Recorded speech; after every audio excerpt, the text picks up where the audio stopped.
रहो भी बात करेंगे। नमस्कार गुरुजी। जी सबसे पहली बात तो आज मेरा जन्मदिन है। वाह, हैप्पी बर्थडे टू यू, खुश रहिए। जी धन्यवाद गुरुजी। और आज मतलब आज इतने साल की मैं हो गई, मतलब 23 साल में आज पहला मेरा जन्मदिन इतना अच्छा मतलब मेरे को लगा है। मतलब आज आपकी जब मैं कथा सुन रही थी मेरे मन में बहुत सारे प्रश्न थे। मुझे ये पूछना था, जब तक मैंने 3 घंटा आपकी कथा सुनी और शायद जो मेरे मन में प्रश्न है वो सबके मन में होगा, जब तक कथा सुनते हैं तब तक मन में अच्छे विचार रहते हैं, लेकिन जैसे ही कथा सुनने के 1-2 दिन बीतने के बाद फिर वही नकारात्मक ऊर्जाओं से घिर जाते हैं, फिर मतलब वही गलत मतलब मन पे काबू ही नहीं हो पाता है। इसका सबसे बड़ा कारण है, एक घड़ा है, उस घड़े में 9 छेद हैं। अब आप बताओ कि एक घड़े में यदि 9 छेद हैं और 9 छेद वाले घड़े में पानी भरना है तो बताओ कैसे भरेंगे? आप बताओ। नहीं भर पाएंगे गुरुजी। कैसे भरोगे? घड़े को पहले बंद करना पड़ेगा। नहीं, बंद नहीं कर सकते ना। कैसे करेंगे? नहीं पता। घड़े को पानी में डुबा दो, यदि पानी में डूब जाएगा तो फिर पानी निकलेगा नहीं। उसी तरह आप हैं घड़ा और सत्संग है जल।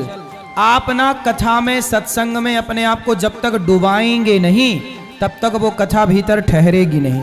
ऐसा है कि आप सुनती हो 2-4 दिन बाद फिर बह जाती है वो कथा। शरीर में 9 छेद है ना, नवद्वारे पुरे देही, इसलिए कानों से कथा सुनते हैं कहीं ना कहीं से। इसलिए कहते हैं सत्संग एक दिन करके नहीं, करते रहो, कंटिन्यू करते करते करते करते रहोगे ना, तब जाके चेंजिंग होंगे, परिवर्तन होगा स्वभाव में, विचारों में, सब अच्छाई पॉजिटिविटी बढ़ेगी। जी गुरुजी, एक स्टूडेंट लाइफ में ये सत्संग को कैसे मतलब मैनेज कर सकते हैं? थोड़ा सा आधे घंटे 10 मिनट थोड़ी थोड़ी बातें, अच्छी अच्छी बातें, थोड़ी देर सत्संग कर लेना चाहिए। माता पिता के साथ बैठ के अच्छी भगवान की कथाएं सुन लो, सुना लो। कोई रामचरित कुछ ना हो तो रामचरितमानस की 4 चौपाइयाँ 10 चौपाइयाँ रोज पढ़ने का नियम बनाओ, गीता पढ़ने का नियम बनाओ, कुछ अच्छा करने का नियम बनाओ। जी गुरुजी, जैसे मेरे को गुस्सा बहुत आता है और जब जैसे मतलब कुछ गलत देखती हूँ तो बहुत मतलब मेरे गुस्से में कंट्रोल ही नहीं रह पाता, काबू ही नहीं हो पाता। गुस्सा आता है तो क्या करती हो?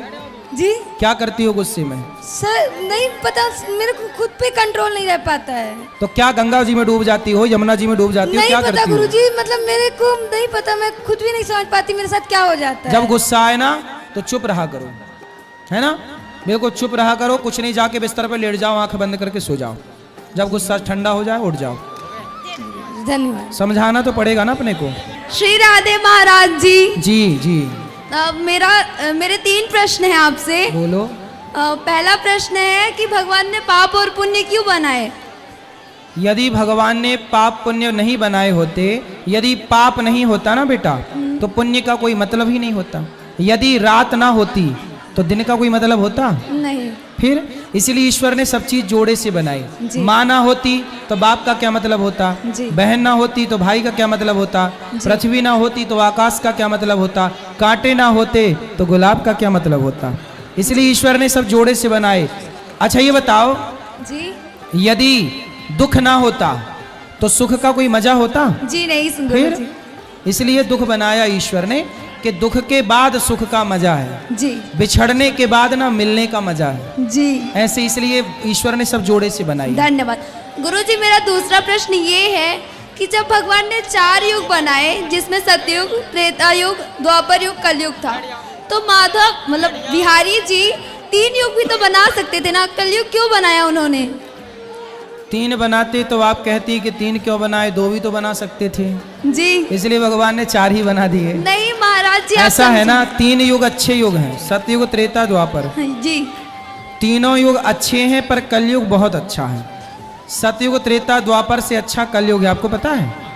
कलयुग बहुत अच्छा। कृते अध्यायते विष्णुम त्रेतायाम यजतो मखई द्वापरे परिचर्यायाम कलौ केशव कीर्तनात्। सतयुग, त्रेता, द्वापर में जो यज्ञ जप करने से, तप करने से पुण्य मिलता था, कलयुग में केवल वही भगवान का नाम जप लेने से पुण्य मिल जाता है। ये कलयुग बहुत अच्छा है, यदि इसका प्रयोग सही किया जाए तो बहुत अच्छा, वरना पापाचार तो है ही।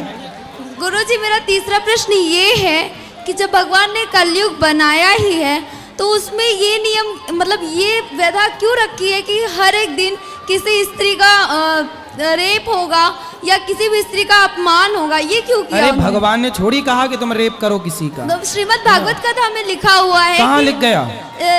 श्रीमद् भागवत कथा में अर्जुन जी ने कहा है कि जैसे द्रौपदी का चीरहरण हुआ है, उसी तरह कलयुग में हर एक स्त्री का भी हो सकता है। नहीं बेटा, समझ समझ का फेर है। भगवान ने सबको बुद्धि दी है, जी। समझ दी है। और सुनो, ये जो युग है ना, जी। ये चारों युग चारों टाइम रहते हैं। जी। जैसे ये कलयुग चल रहा है, इस कलयुग में भी अभी हम प्रयागराज में हैं, अभी हम यहाँ सत्संग कर रहे हैं, तो यहाँ अभी कलयुग थोड़ी है। अच्छा ये बताओ, जहाँ एसी की हवा होती है, जी। एसी की ठंडक होती है, क्या वहाँ गर्मी का प्रभाव होता है? जी नहीं। हाँ, जैसे एसी की ठंडक के आगे गर्मी का प्रभाव शून्य हो जाता है, उसी तरह जहाँ कथा कीर्तन सत्संग है, वहाँ कलयुग का प्रभाव शून्य हो जाता है। यहाँ कलयुग क्या काम? कलयुग वहाँ होता है जहाँ जुआ होता है। जुआ में कलयुग, द्यूतम पानम, शराब में कलयुग, स्त्रियां पर स्त्री जहाँ। इसलिए यदि हर माँ बाप, अच्छा ये बताओ, आप कह रही हो कि भगवान के कारण बलात्कार होता है, एक बात जी नहीं, मैंने ये नहीं कहा भगवान के कारण होता है। मैं भगवान को बहुत मानती हूँ। आपने कहा ना कलयुग में ऐसा होता है। हाँ, ऐसा जी। है ना बेटा, यदि हर माँ बाप अपने बच्चों को खूब संस्कार दे दें, जी। अच्छे संस्कार दें, जी। तो अच्छा संस्कारी बेटा किसी के साथ बलात्कार करेगा? जी नहीं। तो ये तो कमी माँ बाप की है ना, परवरिश की लेकिन कमी है ना। महाराज जी एक बात बताइए, हर एक माँ बाप तो वो नहीं होते ना जो अपने बेटे को गलत संस्कार दें। माँ बाप होते हैं लापरवाह। जी। आजकल के माँ बाप कैसे होते हैं?